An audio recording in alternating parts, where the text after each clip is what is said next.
शिद्दत से सीखने वालों को महेश बाबू का सलाम। तो साहिबा कैसे हो आप लोग? बोल बोलो, बिंदास, जबरदस्त, जिंदाबाद। दोस्तों, ऐसे 805 क्या बात करता है पता है क्या? जब तुम ऑडिट करते हो ऐसे एफएस का, जो एफएस सिंगल है या फिर एफएस की आइटम है, एलिमेंट है, अकाउंट है, तब तुम जब ऑडिट करते हो ना, तो कुछ कुछ चीजें तुमको ध्यान में देनी पड़ती है, स्पेशल कंसिडरेशंस तुमको ध्यान में देने पड़ते हैं। उसके बारे में अपन ऐसे 805 में बात करते हैं। ठीक है, अब ये समझने की बात आती है कि अगर तुम्हारा जो एफएस है ना, इसका ऑडिट तो तुमको करना है, तो ऑडिट करने के लिए तुम्हारे पास में जो बाकी के ऐसे है ना, वो अप्लाई हो जाएंगे क्या? हाँ, हो जाएंगे। अडॉप्शन के साथ में वो सारे ऐसे भी तुम्हारे एप्लीकेबल हो जाएंगे। ठीक है सर, लेकिन ऐसे 805 बस तभी बात करता है जब तुम्हारा एफएस है ना जनरल पर्पस फ्रेमवर्क के हिसाब से बना है। अगर वो स्पेशल पर्पस फ्रेमवर्क के हिसाब से बना है तो तुमको ऐसे 800 भी साथ में एप्लीकेबल करके चलना पड़ेगा। तो ऐसे 800 भी तुमको एप्लीकेबल करके चलना पड़ेगा अगर स्पेशल पर्पस फ्रेमवर्क के हिसाब से बना है तो। ठीक है सर, यहाँ पे सिंगल एफएस की बात होती है, स्पेसिफिक एलिमेंट की, अकाउंट की, आइटम की बात होती है, लेकिन कंपोनेंट की बात नहीं होती है। कंपोनेंट मतलब क्या? ब्रांच, डिवीजन वगैरह, वो कंपोनेंट की बात नहीं होती है। अगर कंपोनेंट की बात हो रही है ना, तो तुमको ग्रुप ऑडिट के बारे में जाके उधर जाके पढ़ना पड़ेगा। ऐसे 805 में मत आओ, कंपोनेंट की बात होती है। तो यहाँ पे बस अपन एफएस सिंगल है, एलिमेंट, अकाउंट या फिर एफएस के आइटम है तभी बात करेंगे, नहीं तो नहीं बात करेंगे। तो सर इसमें क्या क्या चीजें ध्यान देनी पड़ती है? सारे एफएस तो एप्लीकेबल हो जाएंगे, लेकिन तीन चीजें, हमेशा की तरह तीन चीजें ध्यान देनी पड़ेगी। जब एंगेजमेंट को एक्सेप्ट करना है, जब एंगेजमेंट को परफॉर्म करना है, एंड जब उसके ऊपर रिपोर्ट देना है, तो हमेशा की तरह तीन चीजें उसके ऊपर तुमको ध्यान देना पड़ेगा। एंगेजमेंट को एक्सेप्ट करना है, प्लान परफॉर्म करना है, एंड ओपिनियन को फॉर्म करके रिपोर्ट करना है। तीन चीजें तो आती ही आती है, इसके बारे में बात होती है। सर, सिंगल एफएस क्या होता है, एलिमेंट या फिर अकाउंट क्या होता है, आइटम क्या होता है, इसके बारे में बताओ। ठीक है सर, जब हम सिंगल एफएस की बात करते हैं ना, तो एफएस का एक कंपोनेंट, जैसे कि तुम्हारे पास में कैश फ्लो स्टेटमेंट है, प्रॉफिट एंड लॉस अकाउंट है, ऐसा वाला कंपोनेंट जब आता है ना, एक बड़ा वाला कंपोनेंट, वो तुम्हारा सिंगल एफएस होता है।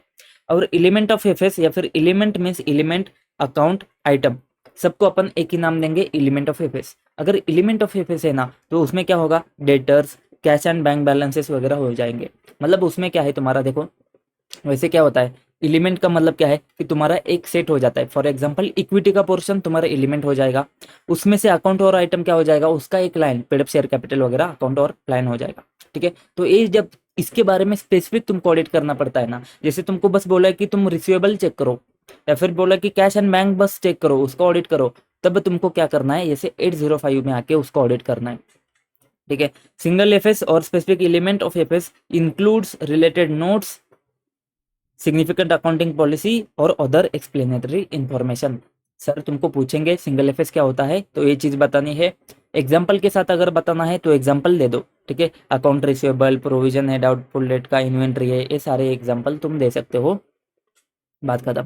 ठीक है, अब ये चीज आती है, तुमको समझ में आ जाता है कि सिंगल एफएस क्या है, एलिमेंट ऑफ एफएस क्या है। अब ये समझना पड़ेगा तुमको, ये समझना पड़ेगा कि उसको एक्सेप्ट करने के लिए क्या करना पड़ता है। देखो जैसे 800 में हमने बात करेगी, एक्सेप्ट करना है तो उसका एफआरएफ चेक करना पड़ेगा।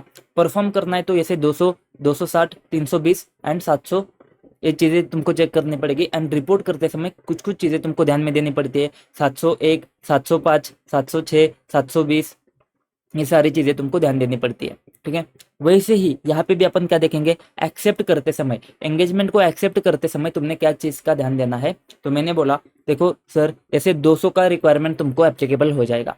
ऐसे 200 क्या बात करता है कि तुम्हारे सारे रिलेवेंट ऐसे जो होते हैं ना, वो तुमको एप्लीकेबल हो जाएंगे ऐसे के ऐसे। लेकिन अगर उसमें एक्सेप्शंस है तो एक्सेप्शंस के साथ में तुमको अलाउ करना पड़ेगा। मतलब क्या, अगर किधर किधर तुमको डिपार्चर करना है ना, डिपार्चर करना है मतलब किसी ऐसे के रिक्वायरमेंट को फुलफिल नहीं करना है, तो तुम उसको डिपार्चर भी कर सकते हो, लेकिन अल्टरनेटिव प्रोसीजर्स के केस में। ये कब होगा? बहुत ही एक्सेप्शनल केसेस में होगा। तो ऐसे का 200 का रिक्वायरमेंट, उसमें एथिकल रिक्वायरमेंट, इंडिपेंडेंस आएगा क्या? अभी अपन किधर है, यसेज में है, तो इंडिपेंडेंस भी आ जाएगा।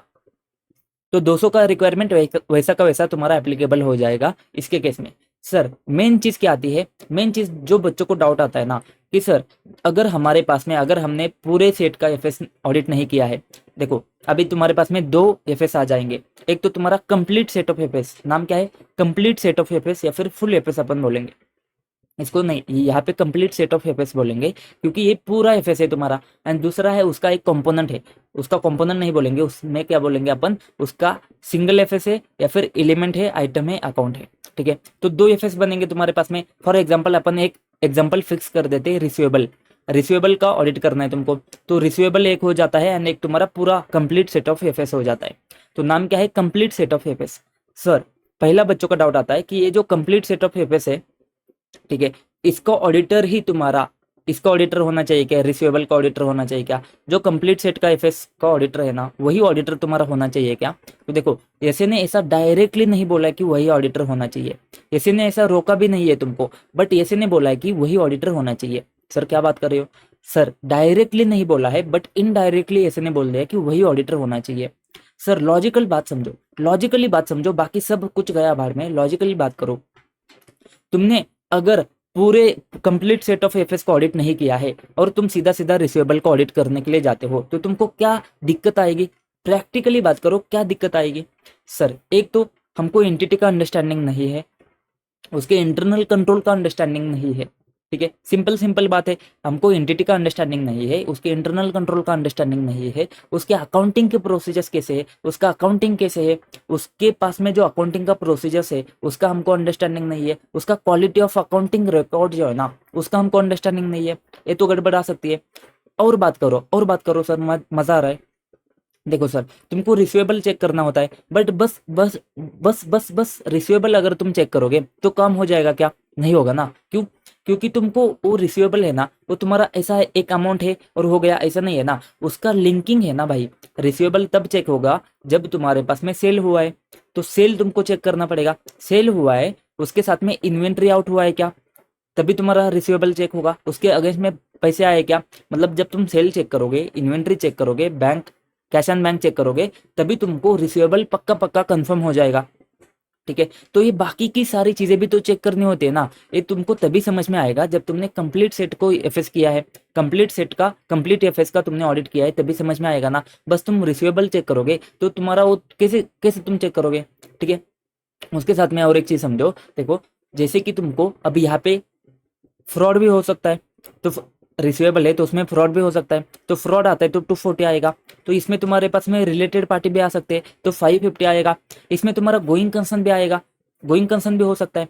तो जो गोइंग कंसर्न है ना, अभी गोइंग कंसर्न को फर्क नहीं पड़ता है कि तुम्हारे पास में कंप्लीट सेट जा रहा है कि तुम बस सिंगल एफएस का ऑडिट करते हो, एलिमेंट का ऑडिट करते हो, गोइंग कंसर्न तो उसको तो फर्क नहीं पड़ रहा है ना। तो गोइंग कंसर्न जब चेक करना है ना, उसके लिए तो तुमको बहुत सारी चीजें चेक करनी पड़ेगी। तो इसकी वजह से बोला है कि देखो इतनी सारी प्रॉब्लम है, इतनी सारी दिक्कत है कि तुमको ऐसा प्रैक्टिकेबल नहीं है कि तुम क्या करोगे, तुम बस वो सिंगल एफएस का ऑडिट करोगे।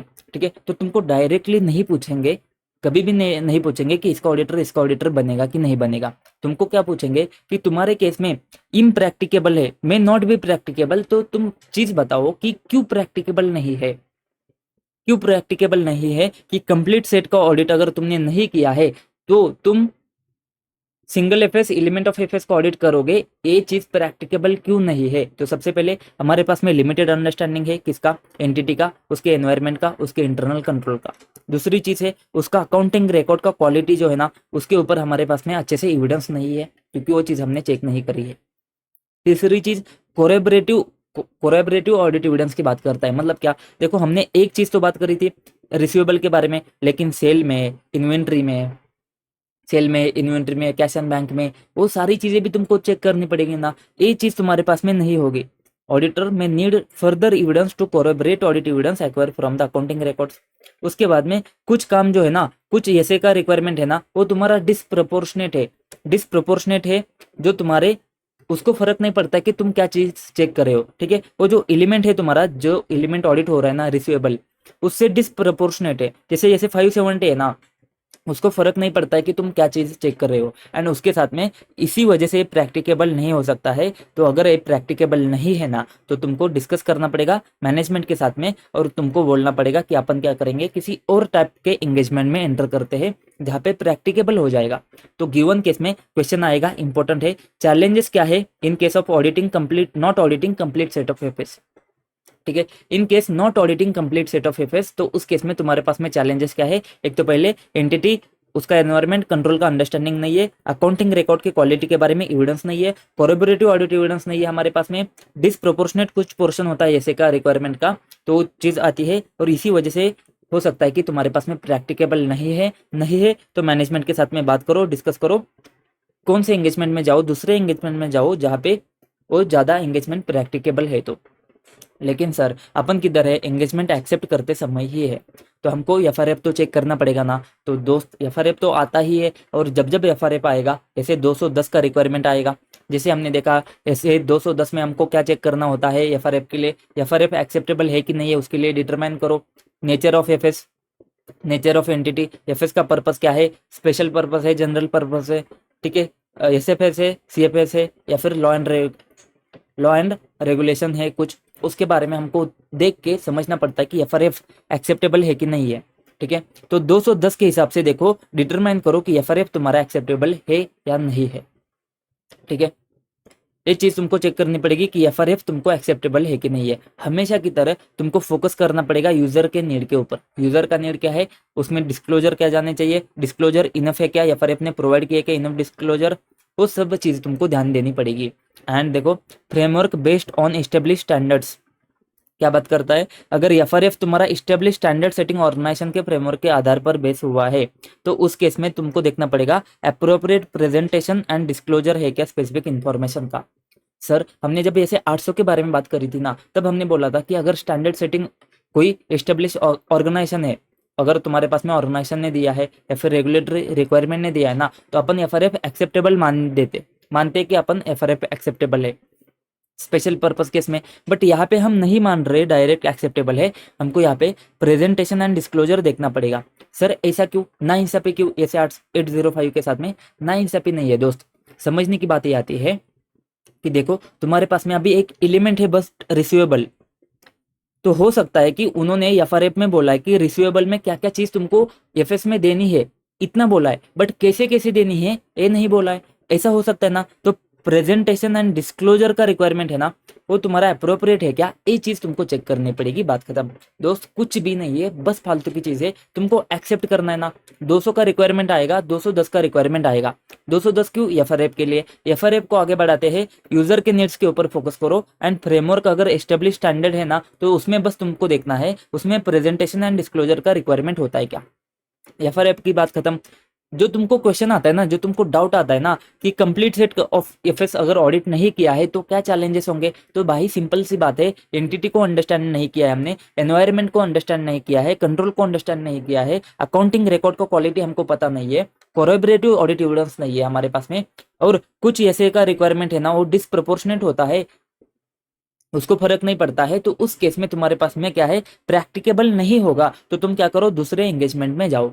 इतनी बात आती है, बस बात खत्म, बहुत हो गया बहुत हो गया। अब बात करेंगे प्लान एंड परफॉर्म करते समय क्या चीज तुमने ध्यान देनी है।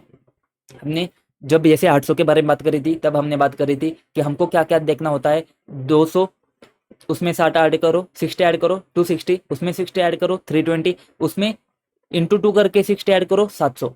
ठीक है, तो 200 260 320 700 ये तो आ जाएंगे। तो देखो 200 ऊपर आ गया तुम्हारा, वैसे तो नीचे आना चाहिए था बट ऊपर उन्होंने दे दिया तो कोई बात नहीं, 200 ऊपर आ गया। अब बचता है 260 आ गया, मटेरियलिटी 320 आ गया, उसके बाद में 700 तुमको नीचे समझ में आ जाएगा रिपोर्ट के टाइम पे। तो सारी की सारी चीजें वैसे की वैसी है, बट इसमें थोड़े से पॉइंट एडिशनल हो जाते हैं। क्या क्या, देखो ऐसे को अडोप्ट करना है ना, तो सारे ऐसे को तुमको अडोप्ट करना है, ऐसे 200 ने हमको समझा दिया। ठीक है, इसमें 260 में हमने उधर क्या देखा था कि हो सकता है कि तुम्हारा टीसीडब्ल्यूजी वो टीसीडब्ल्यूजी रिस्पॉन्सिबल नहीं होगा स्पेशल पर्पस फ्रेमवर्क के लिए, जो तुम्हारा जनरल पर्पस फ्रेमवर्क के लिए। यहाँ पे भी सेम चीज आती है, हो सकता है कि यहाँ पे जो टीसीडब्ल्यूजी है ना, वो टीसीडब्ल्यूजी तुम्हारा वो सेम टीसीडब्ल्यूजी नहीं होगा जो तुम्हारे पास में कंप्लीट सेट ऑफ एफएस के लिए रिस्पॉन्सिबल होता है, तो मे नॉट बी सेम। ये चीज को तुमने ध्यान देके चलना है, बस बात खत्म। सर हमको बोला कि सारे ऐसे को तुमको एप्लीकेबल करना है, रिलेवेंट एसेस को, तो कैसे हो जाएगा, जैसे कि ऐसे 240 है ना, तो उसमें फ्रॉड हुआ है तो 240 एप्लीकेबल हो जाएगा, रिलेटेड पार्टी ट्रांजेक्शन है तो 550 एप्लीकेबल हो जाएगा, गोइंग कंसर्न है तो 570 एप्लीकेबल हो जाएगा। तो वैसे रिलेवेंट एसेस तुमको क्या करने पड़ेंगे, एप्लीकेबल करने पड़ेंगे, इतनी सी बात है। ऐसे को अडोप्ट कर लिया, सर मटेरियलिटी के बारे में बात करते हैं, वहाँ पे हमने देखा था कि देखो जब तुम मटेरियलिटी 320 के हिसाब से डिसाइड करो ना, जैसे 800 में देखा था, तो तुमको क्या ध्यान देना है कि मैनेजमेंट और वो जो दूसरा पार्टी है उसके बीच का एग्रीमेंट के ऊपर तुम ध्यान मत दे दो, तुम 320 के हिसाब से मटेरियलिटी डिटरमाइन करो। लेकिन स्पेशल कंसिडरेशन के एग्जाम्पल में अपन ने देखा था कि मटेरियलिटी डिटरमाइन करते समय तुमने स्पेसिफिक यूजर के इंटेंशन को भी तुमने ध्यान देके चलना है। यहाँ पे क्या बात होती है, यहाँ पे समझना है क्या डिफरेंस क्या है। डिफरेंस है तुम्हारे पास में अमाउंट है ना कम होगी, क्योंकि जब तुम्हारा पूरा एफएस है ना, जब तुम पूरे एफएस को ऑडिट करते हो ना, तो तुम्हारे पास में हो सकता है मटेरियलिटी तुम्हारा 2 करोड़ है, या फिर मटेरियलिटी तुम्हारा 1 करोड़ है, फॉर एग्जाम्पल 2 करोड़ है, ठीक है। अब बात आती है तुमको बस रिसीवेबल चेक करना है, रिसीवेबल का पूरा बैलेंस ही 1 करोड़ है, तो यहाँ पे मटेरियलिटी तुम्हारी चेंज हो जाएगी, तुम इसका 5% ले सकते हो, तो जो क्या आएगा तुम्हारा 5 लाख। तो देखो ओरिजिनल मटेरियलिटी पूरे एफएस के लिए 2 करोड़ था, अब 5 लाख रुपए का है, तो मटेरियलिटी तुम्हारा क्या होगा, कम होगा। तो मटेरियलिटी जो सिंगल स्टेटमेंट का है, एलिमेंट का है ना, वो तुम्हारा लोअर होगा कंप्लीट सेट ऑफ एफएस के हिसाब से। तो लोअर होगा तो तुमको nature, timing, extent of audit procedures को क्या करना पड़ेगा, चेंज करना पड़ेगा। बस इतनी सी बात है, इतनी सी बात है, और क्या है, दिक्कत ही नहीं है ना भाई साहब। अगर स्मॉल एरर जो है ना वो तुम्हारे लिए मटेरियल हो सकते हैं इस केस में। बात खत्म, बात खत्म दोस्त। बस 2 पॉइंट आते हैं, 2 पॉइंट क्या आते हैं, एक तो ऑडिट एविडेंस तुम यूज करोगे एंड इंटर रिलेशनशिप। सर ये क्या बात होती है, सर तुमने पूरा ऑडिट किया है, कंप्लीट सेट ऑफ एफएस का ऑडिट किया है ना, क्योंकि तुम वैसे तो एक्सेप्ट नहीं करोगे अगर तुमने नहीं किया है तो। अगर ऑडिट किया है ना, ऑडिट किया है कंप्लीट सेट का, तो उसमें जो तुमने ऑडिट एविडेंस ऑब्टेन किए हैं पहले से, उसको तुम यूज कर सकते हो क्या। फॉर एग्जांपल रिसीवेबल के लिए तुमने कंफर्मेशन मांगे थे, वो कंफर्मेशन तुम यहाँ पे यूज कर सकते हो क्या, कर सकते हो ना भाई, क्या दिक्कत है, तुमने ही किया है ना, तुमने ही मांगा ना, कर लो, बात खत्म। Potentially use existing audit evidence for from the completed set of FS, ठीक है, बात खत्म। तो उसमें तुम क्या कर सकते हो, उसमें तुम क्या करोगे, उसमें तुम अपना एग्जिस्टिंग ऑडिट का एविडेंस यूज कर सकते हो, कोई दिक्कत नहीं है। लेकिन फिर भी ऐसे बात करता है, require the auditor to perform additional procedures if necessary to obtain SAI for the specific audit. लेकिन फिर भी तुमको ऐसा हो सकता है कि एडिशनल प्रोसीजर्स परफॉर्म करने पड़ेंगे, अगर ऐसा है तो एडिशनल प्रोसीजर्स भी तुम परफॉर्म करो। अगर तुम्हारे लिए वो रिक्वायरमेंट है स्पेसिफिक ऑडिट के केस में, तो साई ऑब्टेन करने के लिए तुमको एडिशनल प्रोसीजर्स भी परफॉर्म करने पड़ सकते हैं, कोई बात नहीं, इसमें भी टेंशन नहीं है। इंटर रिलेशनशिप क्या बात करता है कि एफएस के आइटम और जो एलिमेंट है ना वो इंटर कनेक्टेड होते हैं। जैसे मैंने आपको बोला रिसीवेबल चेक करना है, रिसीवेबल तभी आएंगे जब सेल होगा, जब इन्वेंट्री आउट होगा, जब कैश एंड बैंक बैलेंस नहीं आएगा तभी रिसीवेबल तुम्हारे शो करेंगे। तो तुमको revenue, inventory, receivable, cash and bank balance, ये सारी चीजें चेक करोगे तभी तुम्हारा वो एलिमेंट चेक होगा अच्छे से। तो auditor may not be able to consider specific information in isolation, तो रिसीवेबल आइसोलेशन में चेक नहीं कर पाते हो तो might need to perform procedures on in relation to the interrelated item to meet the objective. तो objective meet करने के लिए तुमको revenue, inventory, receivable, cash and bank सारी चीजें चेक करनी पड़ सकती है, तो उस केस में वो भी सारी चीजें चेक करो, बात खत्म। भाई कुछ है ही नहीं है, दम है ही नहीं है, इसमें क्या रटोगे तुम। प्लान करते समय तुमने क्या देखो, एक्सेप्ट करते समय कर लिया, अब तुमको प्लान एंड परफॉर्म करना है क्या, सारे ऐसे का रिक्वायरमेंट तुमको एप्लीकेबल हो जाएगा, रिलेवेंट वाले, रिलेवेंट मतलब 240, 550, 570 ऐसे वाले एप्लीकेबल हो जाएंगे। 260 में हमने क्या बात करी थी, तुम्हारे पास में जो TCWG है वो सेम नहीं होगा, ऐसा भी हो सकता है, हो सकता है होने दो। मटेरियलिटी में हमने क्या बात करी, मटेरियलिटी तुम्हारा कम होगा, लोअर होगा, लोअर होगा तो तुम्हारे प्रोसीजर्स का एंट्री के ऊपर इंपैक्ट आ जाएगा, बात खत्म। फिर हमने बोला कि हमने तो ऑडिट एविडेंस पहले से ऑब्टेन किया है, उसको यूज कर सकते हैं क्या, यूज कर लो, कोई बात नहीं है। लेकिन अगर ऐसे का रिक्वायरमेंट है, तुमको ज्यादा ऑडिट अच्छे से ऑब्टेन सही करना है, तो उस केस में तुम एडिशनल प्रोसीजर्स परफॉर्म कर सकते हो, बात खत्म। कभी कभी इंटर रिलेशनशिप होता है एफएस में, एलिमेंट्स जो है ना इंटर कनेक्टेड होते हैं, तो उस केस में तुम आइसोलेशन में चेक नहीं कर सकते हो, तो तुमको क्या करना पड़ेगा, ऐसे प्रोसेस को परफॉर्म करना पड़ेगा इंटर रिलेटेड आइटम के ऊपर। हो गया, हो गया। अब हम बात करेंगे, देखो हमने क्या क्या उड़ा दिया, देखो हमने अभी तक बस दो चीज उड़ा दी, एक्सेप्टेंस में एंड प्लानिंग परफॉर्मेंस एंगेजमेंट में। अभी अपने को फॉर्मिंग ओपिनियन एंड रिपोर्टिंग के बारे में बात करना होता है, इसमें भी कोई दिक्कत नहीं है, इसमें भी इतनी कुछ दिक्कत नहीं है। देखो कंटेंट बहुत सारा दिखेगा, लेकिन है भाई साहब कुछ नहीं है, कुछ नहीं है, दिखेगा हाथी है तो चींटी भी नहीं है। देखो ऐसे 210 बात करता है, जब तुम एग्री करते हो ना टर्म्स में, तब तुमने फॉर्म एंड कंटेंट दिखाना होता है, ऑडिट रिपोर्ट में क्या जाएगा, ठीक है, उसको तुमको बताना पड़ता है। तो एक्सपेक्टेड फॉर्म एंड कंटेंट जो है ना वो तुम ऐसे 210 में एग्री कर लेते हो, ठीक है। अब जब फॉर्म ऑफ ओपिनियन की बात होती है ना, तो हम क्या करते हैं, ऐसा ऐसे 700 में जाते हैं, ठीक है। अब जब हमने ऐसे 700 में गए थे ना, तब हमने दो टाइप के फ्रेमवर्क देखे थे। दो टाइप के फ्रेमवर्क दोनों पर्पस ऑफ एफएस में ऐड होते हैं। दो टाइप के फ्रेमवर्क क्या है तुम्हारे पास में, fair presentation framework and compliance framework. ये तुम्हारे जनरल पर्पस एफएस में भी आएंगे, स्पेशल पर्पस एफएस में भी आते हैं, ठीक है। तो ये दो टाइप के फ्रेमवर्क क्या बात करते हैं, ये बात करते हैं कि FS are prepared in all material respect और एफएस इज प्रेजेंटेड फेयरली और give true and fair view. मतलब क्या, जब तुमको अपने ओपिनियन को फॉर्म करना है ना, तो कौन से सेंटेंस को यूज करना है ये तुमको चेक करना पड़ेगा। कौन से सेंटेंस को तुमने यूज करना है, कौन से फ्रेज को तुमने ऐड करना है, यूज करना है, इसके बारे में बात होती है। तो अगर तुम्हारे पास में फेयर प्रेजेंटेशन फ्रेमवर्क है तो तुम इस दो में से एक सेंटेंस को यूज करोगे, कंप्लायंस फ्रेमवर्क है तो इसमें से एक सेंटेंस को यूज करोगे, ठीक है। अभी फेयर प्रेजेंटेशन फ्रेमवर्क के लिए दो सेंटेंस क्या है, FS present Fairlie in all material respect in accordance with applicable FRF, या फिर FS give true and fair view in accordance with the applicable FRF. अगर कंप्लायंस फ्रेमवर्क की बात होती है ना, तब अपन क्या बोलते हैं, बस उसको प्रिपेयर किया है in all material respect as per applicable FRF. बात खत्म, बात खत्म। अब हमको थोड़ा सा ध्यान देना पड़ेगा, क्या है, देखो बहुत कुछ बात करी है लेकिन बात में कुछ दम ही नहीं है। क्या बोला है कि सिंगल एफएस और एलिमेंट ऑफ एफएस जो कि अब अपन देखते हैं, उसमें एप्लीकेबल एफआरएफ है ना, में नॉट एक्सप्लिसिटली एड्रेस करेगा प्रेजेंटेशन। मैंने आपको बोला था कि उसमें ना हो सकता है कि कंप्लायंस दिया है कि उसमें तुमको क्या क्या चीज देनी है उसके बारे में बात करी है, लेकिन कैसे कैसे शो करना है उसके बारे में नहीं बात करी है। तो ऐसा हो सकता है कि प्रेजेंटेशन के बारे में उन्होंने बात नहीं करी है, फ्रेमवर्क में उन्होंने प्रेजेंटेशन के बारे में बात नहीं करी है, ऐसा हो सकता है। तो उस केस में auditor therefore considers whether the expected form of opinion जो है ना वो तुम्हारा अप्रोप्रिएट है क्या in light of applicable FRF, and उसमें तुमको प्रोफेशनल जजमेंट देना पड़ेगा।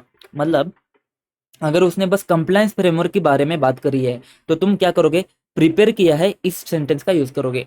लेकिन अगर तुमको ट्रू एंड फेयर व्यू का यूज करना है या फिर प्रेजेंट फेयरली का यूज करना है ना, तो तुमको अच्छे से देखना पड़ेगा कि वो चीज अप्रोप्रिएट है क्या, वो फॉर्म ऑफ ओपिनियन जो है ना वो अप्रोप्रिएट है क्या। सर क्या बात हो रही है, देखो यहाँ पे तुमको अच्छे से समझ में आएगा। जब तुमको प्रेजेंट फेयरली वर्ड यूज करना है या फिर true and fair view use करना है ना, तो तुमको और चीज ध्यान देनी पड़ेगी। क्या, एक तो सबसे पहले बात आती है कि उस फ्रेमवर्क ने, उस एफआरएफ ने preparation of complete set of FS को रेस्ट्रिक्ट किया है क्या, एक चीज आती है। दूसरी चीज आती है सिंगल एफएस या फिर स्पेसिफिक एलिमेंट ऑफ एफएस में क्या उसने कंप्लाई किया है क्या, फुल्ली उस रिक्वायरमेंट को कंप्लाई किया है क्या। फुल्ली कंप्लाई किया है तो कंप्लायंस फ्रेमवर्क में जाएगा। फेयर प्रेजेंटेशन फ्रेमवर्क के लिए तुमको एडिशनल चीज देनी पड़ती है, क्या, जो डिस्क्लोजर उसके रिक्वायर है ना उससे ज्यादा डिस्क्लोजर तुमको देने पड़ेंगे, या फिर कभी कभी एक्सेप्शनल केसेस में डिपार्चर करना पड़ेगा कुछ रिक्वायरमेंट से। सर मैंने आपको ये पहले भी बता दिया है, अभी फिर से एक बार बता देता हूँ। कंप्लायंस फ्रेमवर्क में अपन क्या करते हैं, बस वो कंप्लाई किया क्या ये चेक करते हैं। फिर प्रेजेंटेशन की जब बात आती है ना, तो तुमको देखना पड़ता है तुमको जो डिस्क्लोजर रिक्वायर है ना उससे ज्यादा डिस्क्लोजर कभी कभी देने पड़ेंगे, या फिर जो डिस्क्लोजर रिक्वायर है उसको कभी कभी नहीं देना है, ऐसा भी हो सकता है। देखो जो है उससे ज्यादा देने हैं ऐसे भी हो सकता है, या फिर जो है उसको नहीं देना है ऐसा भी हो सकता है।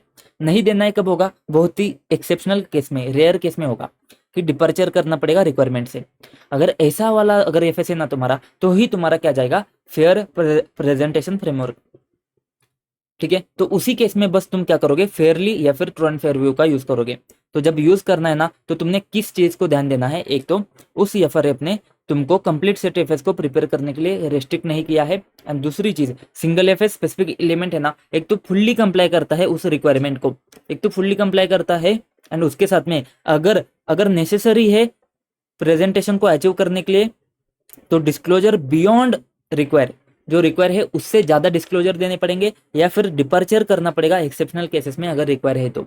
अगर ये चीज आती है तभी तुम क्या करोगे, ट्रू एंड फेयर वर्ड का या फिर प्रेजेंट फेयरली वर्ड का यूज करोगे। बात खत्म। तो ये ऊपर के पैरा में बस वही बोला है कि हो सकता है कि प्रेजेंटेशन तुम्हारे एफआरएफ में नहीं हो, ऐसा हो सकता है। तो उस केस में जब तुम्हारा फॉर्म ऑफ ओपिनियन है ना वो अप्रोप्रिएट क्या होगा, वो तुम्हारा प्रोफेशनल जजमेंट है। बस इतनी सी बात बोली है पूरे पैरा में, ठीक है। बात खत्म। तो ये तो हमने समझ लिया, इसमें नया कुछ हमने पढ़ा नहीं, बस जो पढ़ा है उसको समझ लिया। अब और एक चीज आती है, हमने देखा था रिपोर्ट करते समय कुछ चीजें तुमने ध्यान में देनी पड़ती है। जैसे हमने ऐसे 800 में भी देखा था कि कुछ चीजें तुमको ध्यान देनी पड़ती है, जैसे ऐसे 701, ऐसे 720, ऐसे 706, इस चीज को तुमको ध्यान देना पड़ता है। एफआरएफ, इंटेंडेड यूजर, इस चीज को तुमको ध्यान देना पड़ता है। बस वही चीजें यहाँ पे आ जाती है। देखो ऐसे 800 का भी जो चीज आती है वो भी यहाँ पे आ जाती है। जैसे 800 में जो चीज आती है डिस्कस की हुई, अगर स्पेशल पर्पस फ्रेमवर्क यूज किया है तो वो भी चीज यहाँ पे आ जाएगी। ठीक है, तो तुमको समझना पड़ेगा कि जब तुमको रिपोर्ट करना है ना, तो रिपोर्ट करते समय किन चीजों का तुमने अलग से ध्यान देके चलना है। एक तो हमने बात करी है एफआरएफ जो है ना, डिस्क्लोजर दिए क्या, एडिक्वेट डिस्क्लोजर दिए क्या एफआरएफ के हिसाब से। सबसे पहले डिस्क्लोजर का रिक्वायरमेंट क्या है, एडिक्वेट डिस्क्लोजर दिए क्या एफआरएफ के हिसाब से। उसके बाद में इंटेंडेड यूजर के नीड्स को कैटर करता है क्या, उसके नॉलेज को कैटर करता है क्या, and address all material transaction and event जो could impact significantly on user का अंडरस्टैंडिंग। एक डिस्क्लोजर का रिक्वायरमेंट है, एक तो डिस्क्लोजर का रिक्वायरमेंट है। देखो इसमें कुछ खास बात नहीं है, बस 570 का पॉइंट ऐड हुआ है, नहीं तो बाकी सारी वही बात है। 570 एंड तुम्हारे पास में सिग्नेचर। देखो 701 तो हमने ऊपर भी बात करी है ऐसे 800 में कि अगर ऐसे 700 रिक्वायर करता है कि तुमको केएम को कम्युनिकेट करना है तो ऐसे 701 एप्लीकेबल हो जाएगा। ऐसे 720 में क्या है, अदर इन्फॉर्मेशन अगर आ जाती है तो ऐसे 720 एप्लीकेबल हो जाएगा। बात सेम टू सेम है, बस गोइंग कंसर्न के बारे में आता है तो ऐसे 570 भी एप्लीकेबल हो जाएगा। उसके हिसाब से जो तुमको मर्तों को पैरा वगैरह देना होता है ना, वो भी तुम क्या करोगे, यहाँ पे मर्तों को पैरा दोगे। रिपोर्टिंग में क्या आता है, देखो केएम रिपोर्ट में जाता है, 720 अदर इन्फॉर्मेशन के ऊपर रिपोर्ट करते हो, 570 मर्तों को पैरा को रिपोर्ट करते हो ऑडिट रिपोर्ट में। बस यही चीज़ यहाँ पे आती है। सिग्नेचर भी सेम टू सेम जैसे 700 में पड़ा है ना, सेम टू सेम सिग्नेचर के लिए भी यही वही पॉइंट है। तो ध्यान क्या देना है, इसको लिखना कैसा है, बस इतना ध्यान देना है। एक तो डिस्क्लोजर आएगा, तो एडिक्वेट डिस्क्लोजर है क्या एफआरएफ के हिसाब से, ये चीज़ तुमको बतानी पड़ेगी। इंटेंडेड यूजर का ध्यान देना पड़ेगा, and all material transaction and event को एड्रेस किया है क्या, ये तुमको ध्यान देना पड़ेगा। बात खत्म। फिर गोइंग कंसर्न आएगा, 701 आएगा, 720 आएगा एंड सिग्नेचर आएगा, बात खत्म। बहुत सिंपल चीज़ आती है, इसमें भी तुमको ध्यान देने की कुछ इतनी ज़रूरत नहीं है। ध्यान देने की बात यहाँ पे आएगी, क्या आएगी देखो, कैसे आएगी देखो। हमारे पास में कंप्लीट सेट ऑफ एफएस है और हमारे पास में single FS element of FS है। जब हम रिसीवेबल को ऑडिट कर रहे हैं, हम जब रिसीवेबल को ऑडिट कर रहे हैं तो ऐसा हो सकता है ना कि तुम्हारे पास में कंप्लीट सेट में ऐसी कुछ चीज तुमने बता दी है रिसीवेबल को लेकर, जो तुमको यहाँ पे उस चीज का ध्यान देना पड़ेगा। ऐसा हो सकता है ना, हो सकता है। तो देखो कंप्लीट सेट के ऊपर अगर कुछ मैटर ऐसे आ जाते हैं, कंप्लीट सेट के ऑडिट रिपोर्ट के ऊपर अगर कुछ ऐसे मैटर आ जाते हैं तो उसका इम्प्लीकेशन तुमको कंसिडर करके चलना पड़ेगा जब तुमको सिंगल एफएस या फिर एलिमेंट ऑफ एफएस के ऊपर रिपोर्ट करना है तो। ठीक है, उसके ऑडिट में उसको तुमको उसका इम्प्लीकेशन कंसिडर करना पड़ेगा। जैसे कि अगर तुम्हारे कंप्लीट सेट में अगर क्वालिफिकेशन है रिसीवेबल को लेकर, तो उसका इम्पैक्ट तुम्हारा सिंगल एफएस एलिमेंट में भी आएगा। अगर तुम्हारा एलिमेंट जो है ना वो तुम्हारा रिसीवेबल ही है एंड उसके ऊपर तुमने क्या किया है, कंप्लीट सेट में तुमने उसके ऊपर क्वालिफिकेशन दिया है, तो उसका इम्पैक्ट यहाँ पे भी आएगा ना। कैसे आएगा इसको अपन नीचे देखेंगे, कैसे आएगा इम्पैक्ट उसको अपन नीचे देखेंगे। टेंशन नको, टेंशन आजी बात नको, बस समझने की कोशिश करो, उसका इम्पैक्ट तो आएगा। ठीक है, अभी कभी कभी है ना उसका इम्प्लीकेशन कुछ नहीं होगा, फिर भी तुमको रेफर करना पड़ सकता है, तुमको रेफर करना पड़ सकता है। रेफर जब करेंगे अपन ओएम पैरा में करेंगे, इसके बारे में अपन ने ऊपर भी बात करी है। क्योंकि अपने को ऑडिट रिपोर्ट को रेफर करना है ना, तो रिपोर्ट को रेफर करना है तो अदर मैटर पैरा आता है। जैसे हमारे पास में मर्तों को पैरा है कंप्लीट सेट ऑफ एफएस के ऊपर, कंप्लीट सेट ऑफ एफएस के ऑडिट रिपोर्ट में जो मर्तों को पैरा जाता है ना, इसके ऊपर तुमको रेफर करना है तो कहाँ पे करोगे, ओएम पैरा में करोगे। तो सिंपल सी एक ही बात बोलता है कि इम्प्लीकेशन कंसिडर करके चलो भैया, बात खत्म। ठीक है, ठीक है, हमको करने का इम्प्लीकेशन को कंसिडर करके चलना है, बट यहाँ पे हमारा प्रोफेशनल जजमेंट आएगा। अब जो प्रोफेशनल जजमेंट आता है ना, अभी ये जो इम्प्लीकेशन है ना, तो ये कंसिडर करने के लिए जजमेंट आएगा। तो जजमेंट आएगा तो किन चीज़ों के ऊपर तुमने ध्यान देना है, कौन से फैक्टर है ऐसे, कौन से ऐसे फैक्टर है जो मुझे वो चीज़ कंसिडर करने के लिए मजबूर कर देंगे। एक इम्प्लीकेशन मुझे कंसिडर करना है, कौन सा implication, complete set of FS में कुछ तुमने ऑडिट रिपोर्ट में कुछ दिया है, उसका इफेक्ट तुम्हारा इस ऑडिट के ऊपर क्या होता है, इसके बीच का जो इम्प्लीकेशन है ना, ये चीज चेक करने के लिए तुमको कौन सी चीज ध्यान देनी पड़ेगी, कौन से फैक्टर तुमको अफेक्ट हो जाएंगे। ठीक है ठीक है बाबू, एक मिनट पॉज कर समझ। कंप्लीट सेट में तुमने कुछ उसके ऊपर के ऑडिट रिपोर्ट में तुमने कुछ चीज दी है, उसका इम्पैक्ट कुछ आता है क्या तुम्हारे पास में रिसीवेबल के ऊपर, ये चीज तुमको ध्यान देनी पड़ेगी। ठीक है, ये चीज ध्यान देने के लिए कौन से फैक्टर है, फिर से टेंशन नको, समझने की बात है। 2 एफएस है तुम्हारे पास में, 2 ऑडिट रिपोर्ट है तुम्हारे पास में, क्या चीज चेक करोगे, सबसे पहले उस मैटर का नेचर क्या है, जो मैटर है ना, वो मैटर का नेचर क्या है, वो रिलेवेंट तो है क्या, मतलब तुमने क्वालिफाई किया है, बट क्वालिफाई तुमने किया है दूसरे किसी मैटर के ऊपर, क्वालिफाई किया है तुमने किसी और मैटर की वजह से, वो तुम्हारे पास में उस एलिमेंट के लिए, उस सिंगल एफएस के लिए वो रिलेवेंट तो है क्या, रिलेवेंट है तो कितने एक्सटेंट तक वो रिलेवेंट है, उस मैटर का नेचर देखो, नेचर एंड एक्सटेंट देखो कि वो तुम्हारे लिए कितना रिलेवेंट है, कितना वो मैटर को रिलेट करता है, तुम्हारे लिए कितना रिलेट करता है, वो चीज सिंपल बात है ना, वो मैटर तुम्हारे लिए कितना रिलेट करता है, बात खत्म। उसके बाद में परवेजिवनेस भी तुमको देखना है। सर परवेजिवनेस क्यों, परवेजिवनेस को, इसको होल्ड करो, इसको होल्ड करो, अच्छे से समझा दूंगा, होल्ड करो, अभी के लिए समझो, उसका मैटर कितना तुम्हारे लिए रिलेट करता है, ये तो तुमको देखना ही पड़ेगा ना, रिलेशन तो देखना पड़ेगा। रिलेशन देख लिया, फिर तुमको और एक चीज देखनी पड़ेगी, तुम्हारे पास में दो एफएस है, तुम्हारे पास में दो एफएस है, इसका टाइम पीरियड एंड इसका टाइम पीरियड, ये तुम्हारा 23-24 का है, पहला एफएस तुम्हारा 23-24 का है एंड दूसरा एफएस तुम्हारा 24-25 का है, तो कैसे चलेगा भाई, कोई तो फिर रिलेवेंट नहीं है, तो तुमको देखना पड़ेगा जो पीरियड कवर है ना एफएस में, उसमें डिफरेंस है क्या, डिफरेंस बिटवीन पीरियड कवर, उसमें डिफरेंस है क्या। और एक चीज तुमको देखनी पड़ेगी, पहला जो तुम्हारा कंप्लीट एफएस है ना, वो तुम्हारा 20-21 का है, और अब जब तुम दे रहे हो ना, अब तू दे रहे हो 24-25 में तुम बात कर रहे हो, सॉरी, पहले 20-21 का कंप्लीट सेट ऑफ एफएस है, अब तुम 24-25 में हो, और अब तुमको उसमें 20-21 के एलिमेंट के ऊपर बात करनी है, तो भाई साहब 20-21 कोविड हो गया, 4-5 साल हो गए, अब तुम जाके उस चीज को रेफर करोगे क्या, टाइम इलेप्स जो है ना, डेट ऑफ ऑडिटर्स रिपोर्ट, ये भी तुमको देखना पड़ेगा, 20-21 से तुम्हारा अभी 3-4 साल हो गए ना, अब ये चीज भी तुमको ध्यान देनी पड़ेगी, ये चीज भी तो तुमको ध्यान नहीं देनी है, बस और कुछ नहीं, ये चीज भी तुमको ध्यान देनी पड़ेगी। उसके साथ में तुमको डिफरेंसेस बिटवीन एफआरएफ भी, अगर हो सकता है कि उसका एफआरएफ अलग है, इसका एफआरएफ अलग है, इसका स्पेशल पर्पस है, उसका तुम्हारा जनरल पर्पस था, ऐसे हो सकता है, अलग अलग एफआरएफ हो सकता है, इसका भी तुमने ध्यान देना है।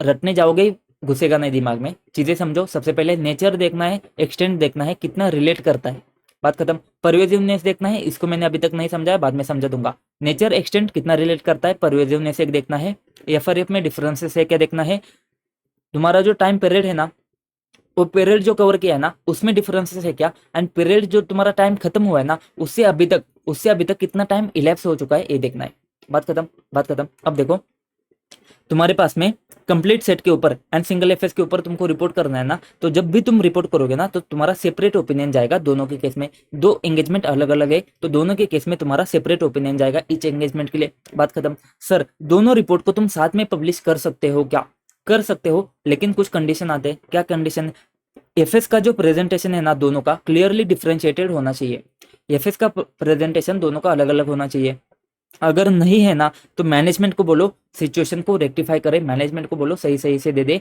नहीं तो तू साथ में दोनों रिपोर्ट नहीं दे पाएगा, ठीक है। एक क्लियर हो गया। सर एफएस तो है अलग अलग डिफरेंशिएटेड, लेकिन ऑडिटर जो है ना, उसको भी उसका ओपिनियन को डिफरेंशिएट करना पड़ेगा, auditor shall also differentiate opinion on both FS, तो क्या चीज देखनी पड़ेगी, एफएस तुम्हारे क्लियरली अलग अलग डिफरेंशिएटेड है प्रेजेंटेशन के मामले में, एंड ऑडिटर का ओपिनियन भी तुम्हारा कैसा है, डिफरेंशिएटेड है, तो दोनों चीजें डिफरेंशिएटेड है, तो उसको तुमको दे सकते हो। ऑडिटर तब तक अपना ऑडिट रिपोर्ट इशू नहीं करेगा जब तक कि वो डिफरेंशिएशन से सेटिस्फाई नहीं होता है। मतलब क्या, ये कौन सा ऑडिट रिपोर्ट है, देखो तुम्हारे पास में कंप्लीट सेट ऑफ पेपर्स के ऊपर तो ऑडिट रिपोर्ट जाना ही पड़ेगा, उसको तो देना पड़ेगा, उसके ऊपर का ऑडिट रिपोर्ट दे दो, उसमें हमको कोई दिक्कत नहीं है, लेकिन सिंगल एफएस या फिर एलिमेंट का जो ऑडिट रिपोर्ट है ना, उसको होल्ड करो, उसको जाने का है उसको दे दो, लेकिन ये जो दूसरा ऑडिट रिपोर्ट है ना, उसको होल्ड करो, उसको तब तक इशू मत करो जब तक कि डिफरेंशिएशन से तुम सेटिस्फाई नहीं होते हो, तब तक इसको होल्ड करो, तब तक इसको इशू मत करो। तो देखो सेपरेट ओपिनियन जाना चाहिए, एक साथ रिपोर्ट दे सकते हो क्या, दे सकते हो, बट डिफरेंशिएशन होना चाहिए, एफएस में भी होना चाहिए एंड ऑडिट रिपोर्ट में, ऑडिट ओपिनियन में भी होना चाहिए। एफएस में नहीं है तो मैनेजमेंट को बोलो सिचुएशन को रेक्टिफाई करे, अगर नहीं करता है तो तब तक ऑडिट रिपोर्ट इशू मत करो जब तक कि तुम सेटिस्फाई नहीं होते हो डिफरेंशिएशन हुआ है। ये होल्ड जो करना है ना, इशू कौन सा रिपोर्ट इशू नहीं करना है, सिंगल एफएस या फिर एलिमेंट वाला, ठीक है, कंप्लीट वाला दे दो, इसमें हमको फर्क नहीं पड़ता है, ठीक है सर। ये चीज आती है, ये चीज आती है सर। हमने ऊपर क्या पढ़ा है, तुमको इम्प्लीकेशन को कंसिडर करना पड़ेगा जो तुमने कंप्लीट सेट ऑफ एफएस में दिए है। कैसे करना है, देखो अगर तुम्हारे पास में कंप्लीट सेट ऑफ एफएस में क्वालिफाइड ओपिनियन आता है, यहाँ पे लिखा मॉडिफाइड है पर अपने को पता है कहना चाहता है क्वालिफाइड ओपिनियन, क्यों, क्योंकि भाई साहब क्वालिफाइड ओपिनियन यहाँ पे आएगा तभी तो एडवर्स एंड डिस्क्लेमर नीचे आएगा। तो अगर क्वालिफाइड ओपिनियन है ईओएम ओएम प्यारा है, मर्तों को प्यारा है, अदर इन्फॉर्मेशन का ऐसे 720 के हिसाब से प्यारा है, तो उस चीज में उसका इम्प्लीकेशन तुमको कंसिडर करना पड़ेगा कि सिंगल एफएस एलिमेंट के ऊपर आता है कि नहीं आता है। हमने जो ऊपर देखा था ना, इम्प्लीकेशन कंसिडर करना है, किधर देखा था, इधर देखा था।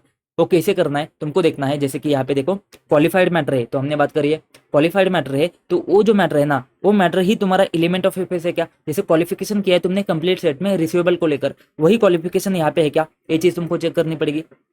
ठीक है, वैसे ही तुमको देखना पड़ेगा उसमें ईओएम ओएम पैरा देता है तो उसका कुछ इंप्लीकेशन है क्या, मर्तों को पैरा जाता है उसका कुछ इंप्लीकेशन है क्या, अदर इन्फॉर्मेशन का कुछ इंप्लीकेशन है क्या, ये चीज तुमको देखनी पड़ेगी। सिंपल है, 705 706 720 एंड 570 के हिसाब से कुछ इंप्लीकेशन। सर 701 नहीं आया, आ सकता था, तुमको लिखना है तो लिखो, इतनी कुछ बात नहीं है। ठीक है, बट वो तुम्हारे ऑडिट रिपोर्ट के बारे में बात करता है ना ज्यादातर, तो उसी वजह से नहीं आया है। तो याद होता है तो ठीक है, नहीं तो लिख लो जो भी है। ठीक है, 705 706 570 एंड 720 अगर उसका इंप्लीकेशन आता है क्या, वो तुमको देखना पड़ेगा।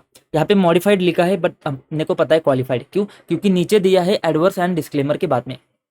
ठीक है, तो अगर ये जो इंप्लीकेशन है ना, इसका तो तुमको चेक करना ही पड़ेगा, इसमें कोई दिक्कत नहीं, बस इंप्लीकेशन चेक करो। लेकिन ध्यान तुमने कहाँ पे देना है, अगर एडवर्स एंड डिस्क्लेमर ओपिनियन आता है ना, एडवर्स या डिस्क्लेमर आता है तो ध्यान ज्यादा देना है। क्यों ध्यान देना है, क्वेश्चन आएगा एक्सप्रेस किया है एडवर्स या फिर एडवर्स ओपिनियन या फिर डिस्क्लेमर आएगा तुम्हारे केस में, एडवर्स या फिर डिस्क्लेमर दिया है, इसके ऊपर कंप्लीट सेट के ऊपर उसको देने का है, इंटेंट है। ठीक है, उसको देने का है एडवर्स ओपिनियन, तो उस केस में उसको रिसीवेबल का भी उसका सेपरेट एंगेजमेंट है, सेम पीरियड में रिसीवेबल के ऊपर भी उसको ओपिनियन देने का है, और उसमें वो क्या अनमॉडिफाइड ओपिनियन दे सकता है क्या रिसीवेबल के ऊपर। क्या बात कर रहा है, कंप्लीट सेट के ऊपर एडवर्स ओपिनियन दिया है या फिर देना चाहता है, उसी केस में रिसीवेबल के ऊपर वो अनमॉडिफाइड ओपिनियन दे सकता है क्या। देखो दोस्त कैसे होता है, पता है क्या कैसे होता है, एडवर्स या डिस्क्लेमर मतलब परवेजिव इंपैक्ट है, परवेजिव इंपैक्ट है ना, तो परवेजिव इंपैक्ट है ना, तो तुमको चीज ध्यान देनी पड़ेगी। क्या परवेजिव मतलब, तुमने बोल दिया है कि भाई साहब सब एफएस गड़बड़ है, पूरा का पूरा एफएस गड़बड़ है, तो अभी तुमने एक जगह पे बोला है कि पूरा एफएस गड़बड़ है एंड दूसरी जगह पे बोलते हो कि रिसीवेबल सही है, तो कंफ्यूजन हो जाएगा, कंफ्यूजन हो जाएगा ना। तो इसी वजह से ऐसे ने बोल दिया है क्या, अगर तुम्हारे पास में एडवर्स या डिस्क्लेमर ओपिनियन जाता है कंप्लीट सेट के ऊपर, कंप्लीट सेट ऑफ एफएस के ऊपर, तो तुम्हारा अनमॉडिफाइड ओपिनियन नहीं जाएगा सिंगल एफएस या फिर एलिमेंट के ऊपर। ऐसे 705 परमिट नहीं करता है, जैसे 705 ने तुमको रोक रखा है कि अगर तुम्हारे पास में कंप्लीट सेट ऑफ एफएस के ऊपर एडवर्स डिस्क्लेमर ओपिनियन जाता है तो तुम्हारा अनमॉडिफाइड ओपिनियन नहीं जाएगा सिंगल एफएस एलिमेंट के ऊपर, ये ऐसे 705 परमिट नहीं करता है, ऐसे ने बोल दिया कि नहीं जाएगा। लेकिन फिर तुम्हारे पास में एक्सेप्शन आते, एक्सेप्शन मतलब क्या, तुम दे सकते हो अनमॉडिफाइड ओपिनियन, तुम दे सकते हो, लेकिन बस सिंगल एलिमेंट के लिए दे सकते हो, सिंगल एफएस के लिए नहीं। देखो सर, सिंगल एफएस मतलब cash flow, profit and loss account, इसमें तुम नहीं दे सकते हो अनमॉडिफाइड ओपिनियन, क्योंकि भाई साहब इसमें अपन क्या मानेंगे, ये तुम्हारा मेजर पार्ट बनेगा ना। तो भाई साहब तुम एक जगह पे बोलते हो कि पूरा एफएस गड़बड़ है और दूसरी जगह पे बोलते हो कि इसका मेजर पार्ट सही है, मेजर पार्ट सही है, ऐसे कैसे बोल सकते हो, नहीं बोल सकते हो ना। अगर पूरा एफएस गड़बड़ है तो पूरा एफएस गड़बड़ है, लेकिन ऐसा भी हो सकता है ना दोस्त कि पूरा एफएस गड़बड़ है बट रिसीवेबल सही है। ठीक है, रिसीवेबल में कुछ गड़बड़ नहीं है, बाकी बहुत जगह पे गड़बड़ है। ठीक है, ऐसा हो सकता है ना। इसी वजह से बस एलिमेंट के लिए एक्सेप्शन दिया है, सिंगल एफएस के लिए नहीं। देखो कैश फ्लो है, प्रॉफिट एंड लॉस अकाउंट है, तो इतना सही नहीं होगा, पूरा गड़बड़ है तो इतना सही नहीं होगा, लेकिन एलिमेंट सही हो सकता है, तो एलिमेंट के लिए एक्सेप्शन दिया है। लेकिन तुम्हारे पास में 3 कंडीशन है, देखो क्या है, एडवर्स डिस्क्लेमर ओपिनियन जाएगा कंप्लीट सेट के ऊपर, बट अनमॉडिफाइड ओपिनियन जाएगा तुम्हारा एलिमेंट के ऊपर। ऐसा हो सकता है सिंगल एफएस में नहीं होगा, एलिमेंट में हो सकता है, लेकिन उसके लिए तुमको 3 कंडीशन को कंप्लाई करना पड़ेगा। क्या, सबसे पहले तुमको एक चीज देखनी पड़ेगी, क्या लॉ भाई ने उसको प्रोहिबिट किया है क्या, लॉ रेगुलेशन ने उसको प्रोहिबिट किया है क्या, अगर प्रोहिबिट किया है तो नहीं देना है। ठीक है, दूसरी चीज, दोनों रिपोर्ट साथ में तुम्हारे पब्लिश नहीं होने चाहिए, दोनों रिपोर्ट साथ में पब्लिश हो जाते फिर कंफ्यूजन हो जाएगा, तो दोनों रिपोर्ट साथ में तुम्हारे पब्लिश नहीं होने चाहिए। और तीसरी चीज, वो जो एलिमेंट है ना, वो तुम्हारा मेजर पोर्शन नहीं होना चाहिए कंप्लीट सेट ऑफ एफएस का। क्यों, क्योंकि सर वही तो नीचे हमने बात करी, सिंगल एफएस में वो मेजर पोर्शन होगा ही होगा, इसी वजह से तो हम इसको एक्सेप्शन नहीं दे रहे। अगर एलिमेंट अगर मेजर पोर्शन हो जाता है ना, तो फिर से गड़बड़ हो जाएगी। तो तीन तीन बहुत ही सिंपल 3 कंडीशन आ जाते हैं, तीन कंडीशन क्या है, सबसे पहले लॉ भाई ने रोका तो रोका भाई, लॉ भाई के आगे कोई नहीं, लॉ भाई ने रोकना नहीं चाहिए, दोनों रिपोर्ट साथ में नहीं जाने चाहिए क्योंकि कंफ्यूजन होगा, और वो मेजर पोर्शन नहीं होना चाहिए। मेजर पोर्शन होगा तो भाई साहब तो कैसा अनमोडिफाइड ओपिनियन देगा उसके ऊपर, तो मेजर पोर्शन नहीं होना चाहिए, दोनों रिपोर्ट साथ में नहीं जाने चाहिए एंड लॉ भाई ने रोकना नहीं चाहिए। और ये जो एक्सेप्शन है ना, ये सिंगल एफएस के लिए नहीं है, क्योंकि सिंगल एफएस मतलब बड़ा पोर्शन है, तो इसमें अपन मान लेंगे कि ये तुम्हारा मेजर पोर्शन है, तो सिंगल एफएस के लिए ये एग्जाम्पशन नहीं है। बहुत ही सिंपल बात है। अब यहाँ पे तुमको एक समझ में आ जाएगा, एडवर्स एंड डिस्क्लेमर ओपिनियन है, इसका मतलब परवेजिव इंपैक्ट है। तो यही तो चीज थी जो दूसरा पॉइंट मैंने आपको समझाना रह गया था ना। परवेजिव क्यों देखना है, मैटर परवेजिव है क्या नहीं है क्यों देखना है, क्योंकि यहाँ पे तुम्हारा क्या हो जाएगा, सीधा सीधा मॉडिफाइड अनमॉडिफाइड ओपिनियन चेंज हो जाएगा, इसी वजह से परवेजिव देखना है। देखो, एक तो nature and extent of matter कितना रिलेट करता है, दूसरा आता है परवेजिवनेस, फिर एफआरएफ में डिफरेंसेस है क्या, टाइम पीरियड में तुम्हारा कौन सा कवर है, डिफरेंस है क्या, एंड टाइम इलेफ से कितना टाइम हो चुका है, ये चीज तुमको देखनी पड़ेगी। फिर जो तुमको नेचर एक्सटेंड देखना होता है ना, उसके लिए तुम क्या करोगे, मॉडिफाइड क्वालिफाइड ओपिनियन 705, 706, 570, 720 देखोगे। लेकिन परवेजिवनेस के लिए तुमको एडवर्स ओपिनियन डिस्क्लेमर देखना पड़ेगा।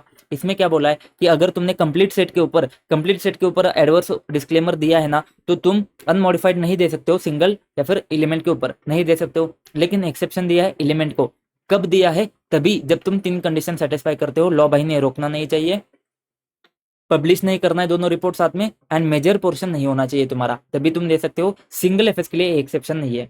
एक पॉइंट था ये पॉइंट तुम्हारा दिमाग खराब करने वाला था, लेकिन हो सकता है तो ध्यान रखो, नहीं तो छोड़ दो, हो सकता है तो समझ जाओ, बस एमसीक्यू पर्पज के लिए, कि अगर ऑपरेशन के रिजल्ट या फिर कैश फ्लो उसमें अगर तुम्हारा डिस्क्लेमर ओपिनियन जाता है ना, तो ऐसा हो सकता है कि बैलेंस शीट के ऊपर तुम्हारा अनमॉडिफाइड ओपिनियन जाए। सर क्या बात कर रहे हो, जैसे कि रिजल्ट ऑफ ऑपरेशन मतलब पी&एल, कैश फ्लो मतलब कैश फ्लो स्टेटमेंट, इसमें अगर तुम्हारा अनमॉडिफाइड ओपिनियन जाता है, सॉरी इसमें अगर तुम्हारा डिस्क्लेमर जाता है ना, तो ऐसे ने परमिट किया है कि तुम बैलेंस शीट के ऊपर अनमॉडिफाइड ओपिनियन दे सकते हो। ऐसा परमिट क्यों किया है, इसके बारे में मुझे भी आइडिया नहीं है, मैंने आपको इसके बारे में बहुत ज़्यादा डिस्कशन हमारा हो चुका है, तो बस एमसीक्यू पॉइंट ऑफ व्यू से इसको ध्यान में रखो कि ऐसा हो सकता है। उल्टा नहीं होगा ना, बैलेंस शीट के ऊपर अगर तुम्हारा डिस्क्लेमर है ना, तो तुम्हारे पास में पी&एल कैश फ्लो के ऊपर तुम्हारा नहीं जाएगा। क्यों, क्योंकि सिंगल एफएस के ऊपर एक्सेप्शन दिया है उन्होंने, सिंगल एफएस के ऊपर एक्सेप्शन नहीं दिया है उन्होंने, तो ये इसमें तुम्हारा उल्टा नहीं होगा। मतलब बैलेंस शीट के ऊपर अगर तुम्हारा डिस्क्लेमर है, तो पी&एल कैश फ्लो के ऊपर तुम्हारा अनमॉडिफाइड ओपिनियन नहीं जाएगा। लेकिन पी&एल कैश फ्लो के ऊपर डिस्क्लेमर है, तो बैलेंस शीट के ऊपर अनमॉडिफाइड ओपिनियन जा सकता है। मैंने बोला था प्रैक्टिकली ऐसा नहीं होगा। कैसे कैसे तुम बोल रहे हो कि बैलेंस शीट के ऊपर अनमॉडिफाइड ओपिनियन जाएगा, पॉसिबल नहीं है ना। बट उन्होंने परमिशन दे दी है, बट लॉजिकली नहीं बैठता है। तो समझ गए तो ठीक है, नहीं समझाए तो छोड़ दो, कोई बात नहीं, सब छोड़ दो, देखना ही नहीं, इसको काट दो। ऊपर का समझ गया, सब समझ गया, ठीक है, सब समझ गया, बात खत्म। डिटेल में किया है, एकदम डिटेल में, याद रखने की बात कुछ नहीं आती है। देखो बहुत सिंपल चीज आती है। एक तो देखो ये चीज को याद रखो, चैलेंजेस क्या आते हैं वो चीज को याद रखो एक्सेप्ट करते समय, ठीक है। फिर एफआरएफ वगैरह, ठीक है। फिर परफॉर्म करते समय क्या देखना है तुमने, 200, 220, सॉरी 200, 200, 260, 320, 700, उसके साथ में बाकी के ऐसे एडोप्शन के साथ में एविडेंस को यूज कर सकते हो। रिलेशनशिप देखना है तुमने, बात खत्म। फिर फॉर्म ऑफ ओपिनियन में ये भी इतना इंपॉर्टेंट नहीं है, बस लॉजिकली सोचना है, इसको तुमको लिखना पड़ सकता है, तो बस वो चीज ध्यान दे दो। रिक्वायरमेंट तो ठीक है, उसके साथ में एडिशनल या फिर डिपार्चर, दो चीज याद आती है, ठीक है। ये चीज तुमको लिखना हो सकता है कि तुम्हारे पास में रिपोर्टिंग में क्या चीज तुमने देखनी है। तो 701, 720 तो तुम्हारे पास में कॉमन है, बस 570 ऐड हो चुका है तुम्हारे पास में, एंड सिग्नेचर तो सेम टू सेम है तुम्हारा। डिस्क्लोजर बस तुमको ध्यान देके पढ़ना पड़ सकता है, बाकी कुछ ज्यादा पढ़ने की जरूरत नहीं है। फिर ये जो फैक्टर है ना, कंसिडर करते समय ये फैक्टर के ऊपर अगर फैक्टर पूछे ना, तो ये क्वेश्चन लिखना है तुमने, फैक्टर तुमने ध्यान देने हैं। एंड उसके साथ में तुमने, ये भी इतना इंपॉर्टेंट नहीं है, केस स्टडी बेस आ सकता है, इसको बस केस स्टडी या फिर एमसीक्यू के लिए देखो। इसके लिए तुमको 5 के 5 पॉइंट लिखने हो सकते हैं ऊपर। एक मिनट, ये जो ऊपर के पॉइंट है ना, ये 5 के 5 लिखने हो सकते हैं, इसको देखो बस। और जो नीचे है ना, इसको देखो, एक क्वेश्चन तुमको आ सकता है, एक क्वेश्चन तुमको आ सकता है, बहुत ही खतरनाक वाला क्वेश्चन है, बस यही चीज आती है, बस और कुछ नहीं। इसमें 2-3 क्वेश्चन बनेंगे, 2-3 क्वेश्चन उतने देखो, बात खत्म। दोस्तों ऐसे ही मिलते हैं नेक्स्ट वीडियो में, तब तक के लिए जय हिंद।